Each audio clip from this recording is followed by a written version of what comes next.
Good morning, riders. My name is Nathan Going, and today's date is March 25th, 2022. For the first segment we have is about Women's History Month by Brittany Hano. Let's go take a look at it.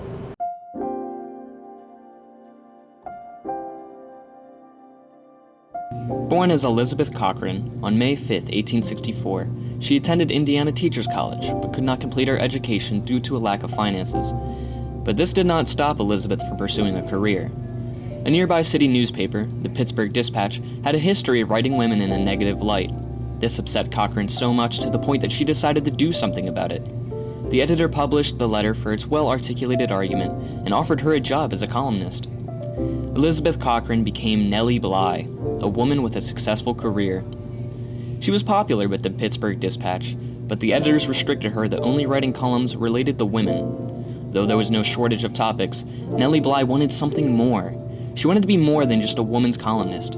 She wanted to be a journalist. In 1887, Bly found her story. She wanted to write a piece about how patients were treated on Blackwell Island. Now called Roosevelt Island, Blackwell was full of prisons and asylums for those deemed insane. But she needed the New York World, the most popular news source at the time, to approve the story. They denied. This hands-on approach to journalism had no name at the time. After Bly's full piece was published, this technique came to be known as investigative journalism. Her article also brought a series of problems to the forefront of the public's mind, pushing the New York government to make changes on what was required of the facilities on Blackwell Island. Treatment of mentally ill improved greatly for its time, all due to Bly's work. Thanks, Brittany, for teaching us something new about Women's History Month. Next up, we have the Gym Class Volleyball Championships by Ben, followed by a few reminders for the upcoming year.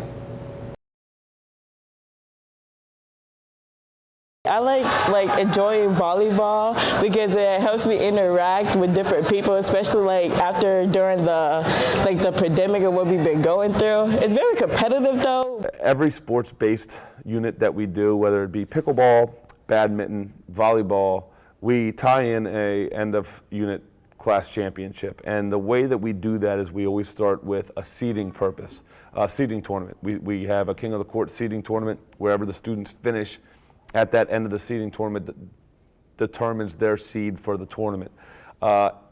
It's kind of a twofold idea. Number one, it separates the really good teams from each other so they don't play until the big grand finale. But the second thing, it is also help our students learn how to do bracketing. It also gets them walking up to the bracket and saying, oh, we're playing this team next. It's kind of the excitement and the pride of knowing where you are in the bracket. We're the number one seed. We should win this tournament. That gets students really excited. We make big, large brackets for the class that are dry erasable, and then that way the students can see where they are in the bracket.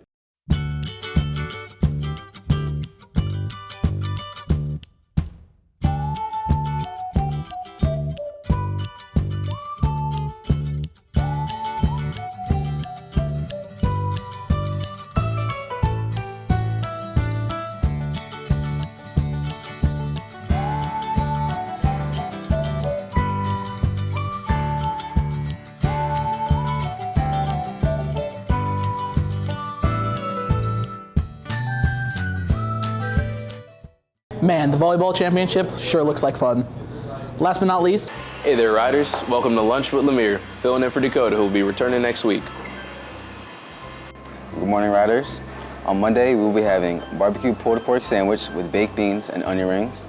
On Tuesday, we'll be having oven fried chicken with roll, mashed sweet potatoes, and green beans. On Wednesday, we'll be having buffalo chicken mac and cheese with roll, stewed tomatoes, and sweet peas. On Thursday, we'll be having General Tso's chicken. It is not General Tso, but rather General Tsao. With rice and roll, steamed broccoli, and mixed vegetables. On Friday, we'll be having assorted subs and sandwiches. Thank you.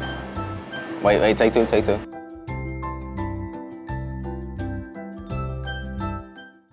Well, that sure looked delicious. I'm Tia Parker. and I'm Nathan Going, and that's all for this week. Go Riders!